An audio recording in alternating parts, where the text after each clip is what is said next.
Grâce à Éric de Horter, demain, aucun magasin ne vendra plus de gel douche. Est-ce que je me trompe?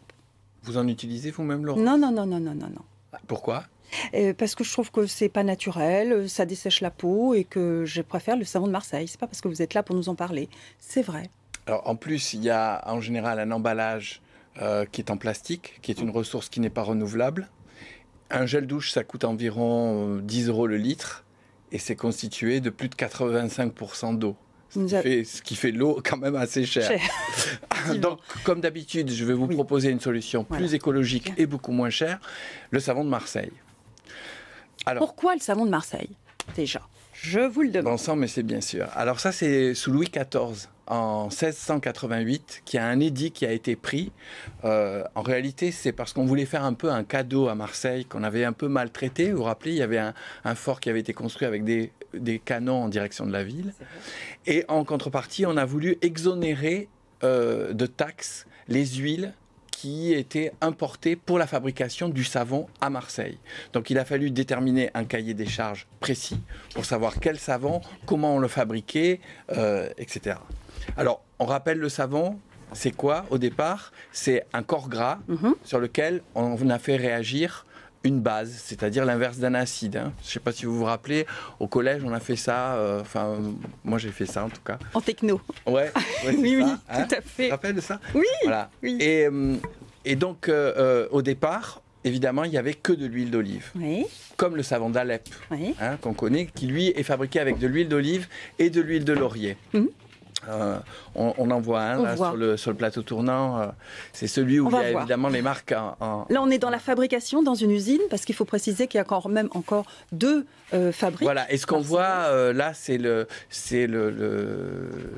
fer à cheval, et c'est Michel Bianconi qui est le dernier maître savonnier de la région. De cette usine. Ouais, donc, regardez. Vraiment, de cette usine. Et donc ce procédé marseillais, il s'est développé au cours du temps.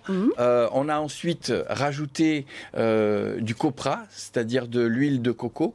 C'est ce qui a permis de faire mousser, parce que le savon ne moussait pas au départ.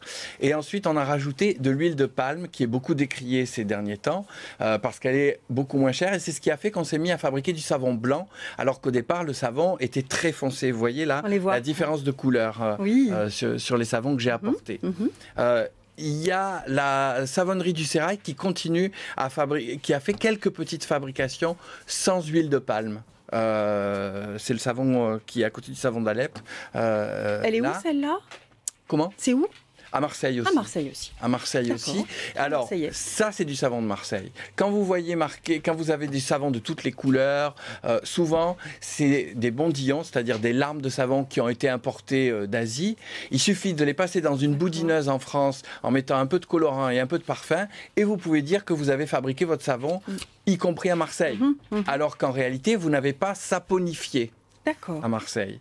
Voilà. Vous pouvez également fabriquer votre lessive. Hein, vous voyez là, j'ai fabriqué de la lessive liquide. Hier, pour nous, dimanche, il a fait la lessive. Avec des copeaux de savon de Marseille. Il vous en faut 2 cuillères à soupe pour 1 litre d'eau. C'est-à-dire qu'avec le sachet qui est là, vous fabriquez 10 litres de lessive. Et ça coûte? Ça coûte 35 centimes le litre. Donc vous imaginez les économies que vous faites par rapport... Et une lessive avec des propriétés qui est hypoallergénique.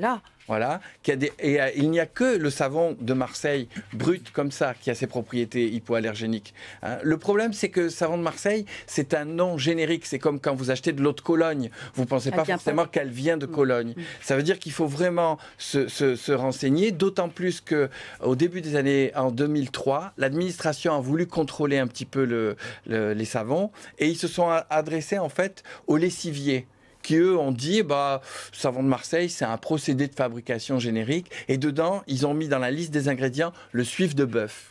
Donc vous pouvez vous retrouver avec des savons dans lesquels il y a en fait du suif de bœuf. Donc il faut tout le temps regarder la composition. Hein. Même le savon Cadom par exemple ou Mon Savon, qui ont été fabriqués à une époque à Marseille, aujourd'hui si vous regardez la composition, il y a marqué sodium tallowate. Sodium tallowate, ça c'est du suif de bœuf. Comme sodium palmate, Ça, c'est de l'huile de palme. Et alors, alors, être attentif vraiment à parce que c'est très pervers, même maintenant que les gens commencent à regarder s'il y a sodium palméate, ils mettent le nom botanique, c'est-à-dire Eleis guinensis, c'est-à-dire le nom botanique de l'huile de palme. Non, mais c'est pour ça qu'il faut être très attentif pour ne pas acheter n'importe quoi. Hein. Le problème, c'est que quand il n'y a pas d'étiquette... Mais si vous ne savez pas, vous m'envoyez un mail, eric.dehorter@francetv.fr, et puis je vous explique tout. C'est vrai? Oui, pas de problème, bien sûr. Alors, je vous ai porté aussi... Il y a des gens qui disent que parfois le savon de Marseille, ça sèche. Oui, ça sèche. Dans ce cas-là, vous avez la solution des savons saponifiés à froid. Je vous ai apporté des savons de la savonnerie du Regagnas. Ça, c'est carrément fait à froid. Il est intarissable. Et c'est un savon sur gras. Bon.